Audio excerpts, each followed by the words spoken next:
Alors, on a un petit peu perdu la notion du temps. On a un temps étiré. Mais j'aimerais bien que Luc Peton revienne avec nous, parce que j'aimerais bien qu'il nous dise un petit mot de cette composition, chorégraphie que nous venons de voir et de son travail. Le voilà. Et on peut encore applaudir Luc. Bonjour.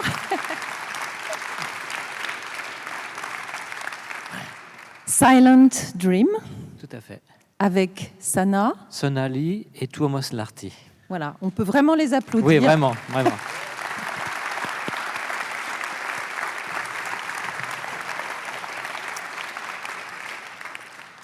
Alors, je voulais qu'on en parle un petit peu, hein, même si, voilà, on a laissé ça, on a accueilli ça en nous. Et alors, Luc, vous êtes danseur, chorégraphe, et vous avez un parcours un petit peu atypique. D'abord, vous avez commencé par les arts martiaux. Et puis, avant d'aborder la danse, avec une formation internationale, puisque vous vous êtes formé aux États-Unis, mais aussi en Allemagne. Et puis, depuis 2004, et je pense que pour certains d'entre nous, c'est aussi ces images que nous avons en tête, vous vous êtes lancé dans une incroyable aventure de faire dialoguer des danseurs et des oiseaux. Tout à fait. Alors, des oiseaux, des danseurs en liberté et des oiseaux en liberté et vivants, un tout petit peu contrôlés. Alors, des oiseaux, des pies, des geais, il y a des corneilles, il y a des étourneaux, il y a des cygnes blancs et noirs, il y a les magnifiques grues de Mandchourie. Et actuellement, vous travaillez avec des chouettes et même un loup, je crois, et un vautour. Et un vautour, voilà.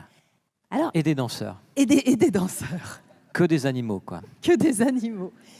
Alors, avant de redire un petit mot de Silent Dream, j'ai envie de vous demander, mais où sont les oiseaux? Là, ils étaient dans le corps de Sona, en fait. Ah, d'accord. Ceci explique cela. Je danse toujours avec des oiseaux, en fait.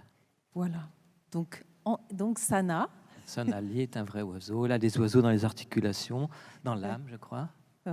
La légèreté, la fragilité aussi, mais surtout le rêve. Et surtout le rêve. On a un déploiement du rêve devant nous. C'est un peu ça que vous cherchez dans vos chorégraphies? Exactement.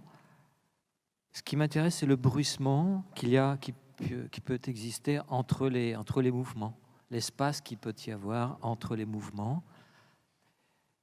Si on laisse du silence entre les espaces, on laisse aussi de l'imagination, de la place à l'imagination, on laisse les ailes de l'imagination se déployer. Donc voilà, j'aime bien travailler sur l'espace entre les gens, entre les mouvements, entre les oiseaux et les danseurs, comme une sorte d'invite en fait. D'invite pour nous à laisser aussi de l'espace? Exactement. Que le regard puisse se poser comme un oiseau se pose, à sa guise, quand il veut.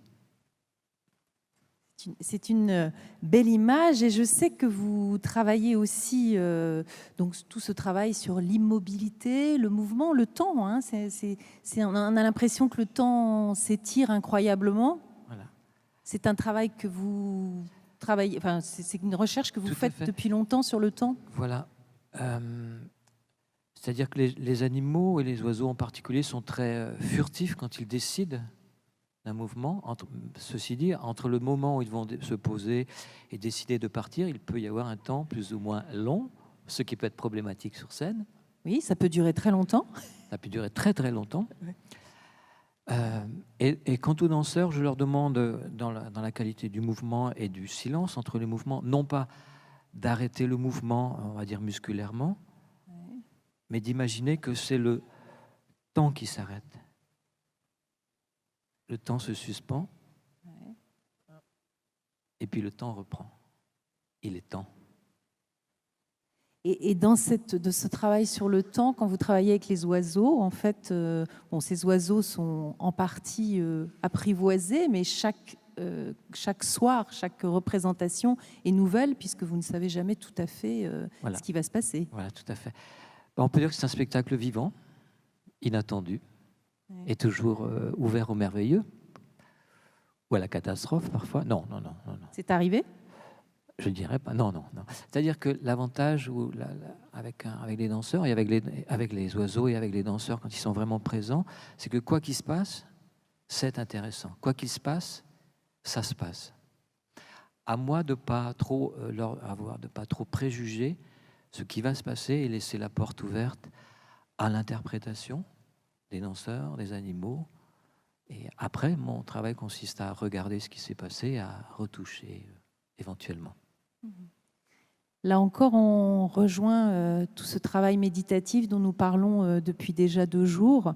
Beaucoup de travail en amont, beaucoup de préparation, et puis un moment où on laisse advenir. Exactement. Est-ce que c'est une forme de méditation pour vous, personnellement? Je pense, oui. Voilà. C'est revenir à l'essentiel et laisser advenir ce qui doit advenir. Ne pas trop maîtriser, maîtrer la poésie, l'instant. Ce qui m'intéresse, c'est le poétique. Je conçois une pièce comme un geste poétique en soi.